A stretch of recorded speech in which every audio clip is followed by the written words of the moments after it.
नमस्कार बच्चों, मैं हूं गोपाल यादव। आज हम बात करने वाले हैं चैप्टर फर्स्ट पार्ट में पोषण क्वेश्चन आंसर्स की, क्योंकि डिटेल स्टडीज़ की हमने कंप्लीट कर ली है। अब बात करेंगे आज हम इसके कुछ शॉर्ट नोट्स और क्वेश्चन आंसर्स की। तो देखिए, सबसे पहले चैप्टर को समराइज किया है, उसकी बात कर लेते हैं। सूर्य सभी सजीव प्राणियों के लिए ऊर्जा का चरम स्रोत होता है। अपन ने बात करी थी कि ऊर्जा का चरम स्रोत कौन है। इस पृथ्वी के ऊपर एकमात्र सूर्य है जो ऊर्जा का चरम स्रोत है। हरे पौधों में भोजन संश्लेषण की प्रक्रिया सूर्य के प्रकाश की उपस्थिति में होती है, जिसे प्रकाश संश्लेषण की क्रिया कहा जाता है। पत्तियों में एक हरा वर्णक होता है जिसे क्लोरोफिल कहते हैं। क्लोरोफिल सूर्य के प्रकाश की ऊर्जा को ग्रहण करने में सहायता करता है। कार्बन डाइऑक्साइड एवं जल प्रकाश संश्लेषण के लिए कच्चे माल का कार्य करते हैं। ठीक है। ऑक्सीजन जो सभी सजीव प्राणियों के जीवन की उत्तरजीविता के लिए आवश्यक है, प्रकाश संश्लेषण की क्रिया के दौरान बनता है। प्रकाश संश्लेषण की क्रिया के दौरान कौन सी गैस मुक्त होती है? ऑक्सीजन मुक्त होती है। नेक्स्ट देखिए, पौधे जो है प्रकाश संश्लेषण के दौरान भोजन के रूप में किसका संश्लेषण करते हैं? कार्बोहाइड्रेट का संश्लेषण करते हैं। पत्तियों में स्टार्च की उपस्थिति प्रकाश संश्लेषण का होना दर्शाती है। कार्बोहाइड्रेट कार्बन, हाइड्रोजन व ऑक्सीजन से मिलकर बना होता है। मृदा में कुछ जीवाणु होते हैं जो गैसीय नाइट्रोजन को उपयोगी रूप में परिवर्तित कर देते हैं और इसे मृदा में छोड़ देते हैं। अर्थात जो वातावरणीय नाइट्रोजन है उसको फिक्स करके मृदा में छोड़ने का काम कुछ सूक्ष्म जीवाणु करते हैं। कीटों के भक्षण करने वाले पौधों को कीट भक्षी पादप कहते हैं। अपन ने देखा था कि एक पौधा था जिसकी पत्ती जो है घड़े का आकार ले लेती है, उसके ऊपर दूसरी पत्ती एक ढक्कन नुमा संरचना बनाती है। जब कीट उसके ऊपर बैठता है तो वो पत्ती ढक्कन के रूप में उस घड़े को बंद कर देती है और कीट उस घड़े के अंदर गिर जाता है। उस घड़े में कुछ पाचक रस होते हैं जो उस कीट को पचा जाते हैं। ठीक है। तो कीटों का भक्षण करने वाला वो पादप क्या कहलाता है? घटपर्णी या पिक्चर प्लांट कहलाता है। नेक्स्ट देखिए, कुछ जीव एक दूसरे के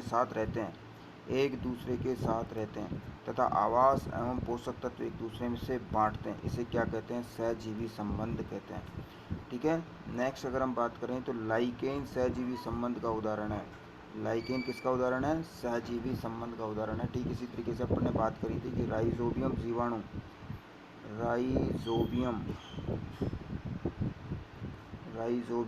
जीवाणु जो कि डाल कुल के पौधों की जड़ों में पाया जाता है, वो भी क्या करता है? वो भी सहजीवी संबंध का उदाहरण होता है। ठीक है। तो ये अपन ने बात कर ली थी कि वो भी सहजीवी संबंध का उदाहरण है। तो लाइकेन सहजीवी संबंध का एक बहुत ही वेल नोन एग्जाम्पल है। इसके बाद हम बात करते हैं कि कार्बोहाइड्रेट, प्रोटीन, वसा, विटामिन एवं खनिज हमारे भोजन के संगठक होते हैं। हमारे शरीर के लिए भोजन के संगठक आवश्यक होते हैं जिन्हें पोषक कहा जाता है। क्या कहा जाता है? पोषक कहा जाता है। अब बात करते हैं क्वेश्चन आंसर्स की। देखिए, गेहूँ को खाद की आवश्यकता क्यों होती है? गेहूँ को खाद की आवश्यकता निम्न कारणों से होती है। पहला कारण है ऊर्जा की आवश्यकता, दूसरा है शरीर निर्माण के लिए, तीसरा है शरीर की टूट फूट की मरम्मत के लिए, चौथा है कोशिकाओं को नियमित ऊर्जा प्रदान करने के लिए। तो ये चार बातें आप ध्यान रखेंगे। नेक्स्ट है परजीवी एवं मृतजीवी में अंतर स्पष्ट कीजिए। देखिए, पहले बात करेंगे परजीवी की। तो परजीवी कौन होते हैं? परजीवी ये अपना भोजन अन्य जीवों से प्राप्त करते हैं। परजीवी सामान्यतः परपोषी के शरीर के ऊपर या भीतर रहते हैं। मृतजीवी की बात करें तो मृतजीवी अपना पोषण जीवों के मृत और सड़े गले जैविक पदार्थों से प्राप्त करते हैं। मृतजीवी मृत और सड़े गले पदार्थों के ऊपर ही रहते हैं। तो ये दो पॉइंट दोनों के आप याद रखेंगे, मृतजीवी और परजीवी के। देखिए, आप पत्ती में मंड या स्टार्च की उपस्थिति का परीक्षण कैसे करेंगे? कैसे पता लगाएंगे कि पत्ती के अंदर मंड या स्टार्च मौजूद है? तो देखिए, हम क्या करेंगे? आयोडीन टेस्ट करेंगे। पत्तियों पर आयोडीन विलयन की बूंदें गिराकर हम मंड की उपस्थिति का परीक्षण कर सकते हैं। जब आयोडीन विलयन मंड के संपर्क में आता है तो गहरा नीला रंग देता है। अर्थात गहरा नीला रंग आएगा। ये किस बात को शो करता है? कि पत्ती के अंदर स्टार्च मौजूद है। देखिए, नेक्स्ट बात करते हैं, हरे पादपों में खाद्य संश्लेषण प्रक्रम का संक्षिप्त विवरण दीजिए। दो पादपों में खाद्य संश्लेषण प्रकाश संश्लेषण की क्रिया के द्वारा संपन्न होता है। प्रकाश संश्लेषण के दौरान पत्ती की क्लोरोफिल युक्त कोशिकाएं सूर्य के प्रकाश की उपस्थिति में कार्बन डाइऑक्साइड एवं जल से कार्बोहाइड्रेट का संश्लेषण करती है। इसके बाद नेक्स्ट जो क्वेश्चन है वो है किसी प्रवाह चित्र की सहायता से दर्शाइए कि पादप भोजन के मूलभूत स्रोत हैं। तो इसके लिए जो बुक के अंदर डायग्राम दिया गया है 1.2 वो आप देख लीजिएगा। नेक्स्ट बात करते हैं अपन नेक्स्ट क्वेश्चन की बात करते हैं। रिक्त स्थान की पूर्ति कीजिए। क्योंकि हरे पादप अपना खाद्य स्वयं बनाते हैं इसलिए इन्हें क्या कहते हैं, इसलिए इन्हें हम स्वपोषी कहते हैं। ठीक है। नेक्स्ट क्वेश्चन है, देखिए पादपों द्वारा संश्लेषित खाद्य का भंडारण किसके रूप में होता है, तो हमें पता है मंड के रूप में होता है। किसके रूप में होता है, मंड के रूप में। फिर देखिए प्रकाश संश्लेषण के प्रक्रम में जिस वर्णक द्वारा ऊर्जा संग्रहित की जाती है उसे क्या कहते हैं, उसे हम क्लोरोफिल कहते हैं। नेक्स्ट क्वेश्चन है हमारा, प्रकाश संश्लेषण में पादप वायुमंडल से कार्बन डाइऑक्साइड लेता है तथा ऑक्सीजन छोड़ता है। क्या छोड़ता है, ऑक्सीजन छोड़ता है। तो देखिए जो नेक्स्ट जो हमारा रिक्त स्थान है इसमें तो आपका आ जाएगा क्या, CO2, सॉरी इसमें तो आ जाएगा आपका CO2 और इसमें आ जाएगा O2। ठीक है, तो इस तरीके से इस क्वेश्चन का आंसर हो जाएगा। नेक्स्ट हम बात करें, निम्न कथनों से संबंध परिभाषित शब्द बताइए। पीत दुर्बल तने वाला परजीवी पादप अमरबेल कहलाता है।